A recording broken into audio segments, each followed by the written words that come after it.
Hello, professor and classmates. First, codes are systems that help people communicate.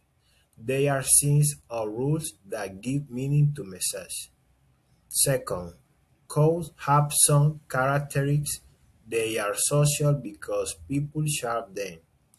They are organized because they follow rules. And they are culture because they depend on the context.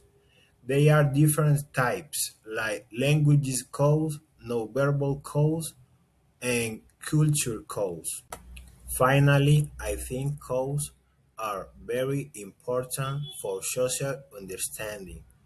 Without codes, people cannot understand each other.